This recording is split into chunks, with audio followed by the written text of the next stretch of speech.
بسم اللہ الرحمن الرحیم۔ آج کا ٹاپک ہے سود سے کیسے بچا جائے۔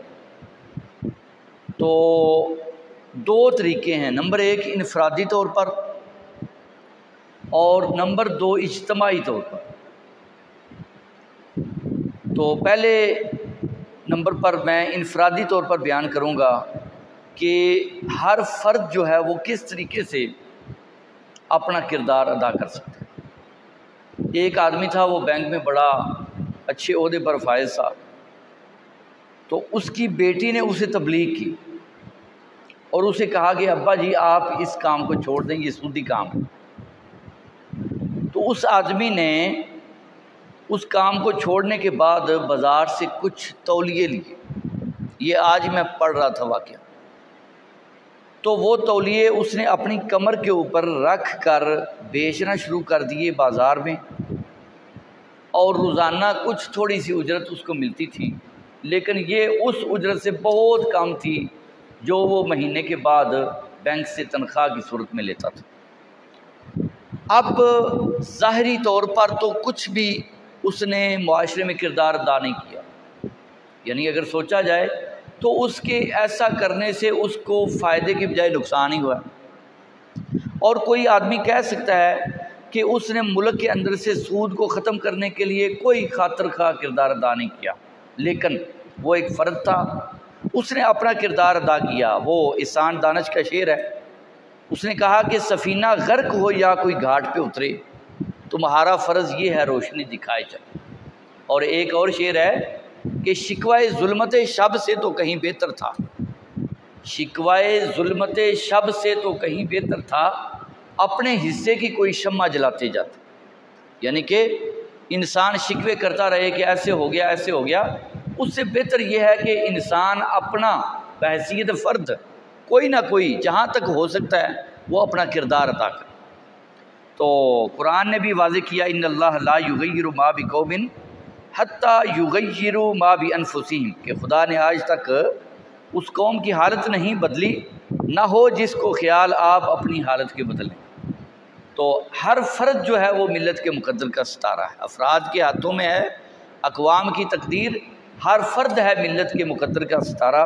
تو سب سے پہلے میں انفرادی طور پر جو ایک فرد سود کے خاتمے کے لیے کچھ کر سکتا ہے وہ میں بیان کروں گا۔ نمبر ایک، اکاؤنٹ جو ہے وہ سیونگ کی بجائے کرنٹ اکاؤنٹ کھلوائیں۔ اگر ناگزیر صورتحال ہے، اگر بہت ہی ایمرجنسی ہے، شدت کی مجبوری ہے، آپ کو اکاؤنٹ کھلوانا ہی ہے، تو آپ سیونگ اکاؤنٹ کی بجائے کرنٹ اکاؤنٹ کھلوائیں، کیونکہ جو سیونگ اکاؤنٹ ہوتا ہے اس میں جو رقم پڑی ہوتی ہے وہ سود کے ساتھ بڑھنے کی شکل میں چلی جاتی ہے، جبکہ کرنٹ اکاؤنٹ میں ایسا نہیں ہوتا، اور وہ بھی انتہائی مجبوری میں۔ اول تو کوشش کریں کہ آپ اکاؤنٹ نہ ہی کھلوائیں تو بہتر ہے، لیکن اگر کوئی انتہائی مجبوری ہے تو آپ سیونگ کی بجائے کرنٹ اکاؤنٹ کھلوائیں۔ نمبر دو، سرکاری ملازمین سیلری اکاؤنٹ کھلوائیں اور بینک سے کسی قسم کا لین دین ہرگز نہ کریں۔ اب دیکھیں نا، میں ایک سرکاری ملازم ہوں، تو میرے لیے یہ ایک ناگزیر صورتحال ہے، اگر میں اکاؤنٹ نہیں کھلواؤں گا میری تنخواہ ہی نہیں آئے گی۔ تو سیلری اکاؤنٹ مجبوری ہے، سیلری اکاؤنٹ کھلوا لیں، لیکن وہ جو رقم ہوگی جو آپ کے اکاؤنٹ میں ہوگی اس کے ساتھ آپ بینک سے کسی قسم کا لین دین ہرگز نہ کریں۔ نمبر تین، قرض سے بچیں۔ بینک سے جو لون ہوتا ہے اس سے حد الوسع بچنے کی میرے بھائیوں کوشش کریں۔ اگر ضرورت پڑ ہی گئی ہے زندگی میں، انسان جو ہے اس کو کچھ نہ کوئی ضرورت پڑ جاتی ہے، مکان تعمیر کرنا ہے، اپنے کسی بچے کی شادی کرنی ہے، بچی کی شادی کرنی ہے، کوئی بھی مسئلہ ہے، تو آپ بینک سے بچیں، حد الوسع بچیں۔ یہ نہیں ہو سکتا کہ آپ بینک سے بلا سود قرض لیں، اگر انہوں نے آپ کو کچھ دینا ہے تو بعد میں کچھ لینا بھی ہے، تو سود کے بغیر وہ نہیں کچھ دیں گے۔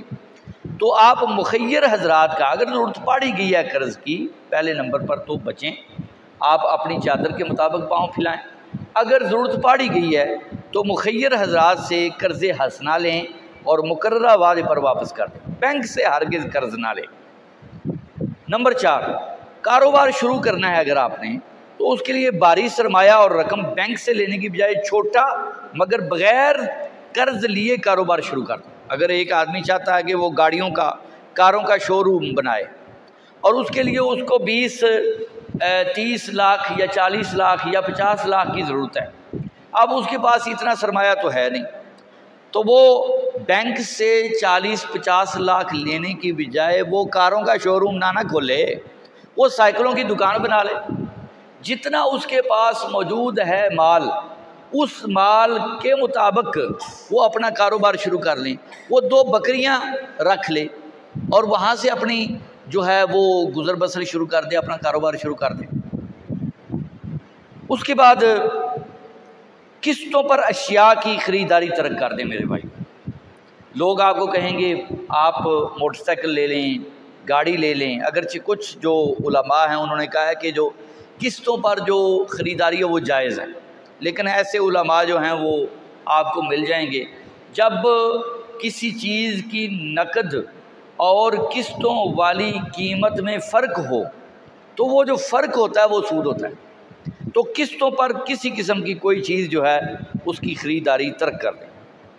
نمبر اگلا یہ ہے کہ لاٹری اور قرعہ اندازی سے بچیں۔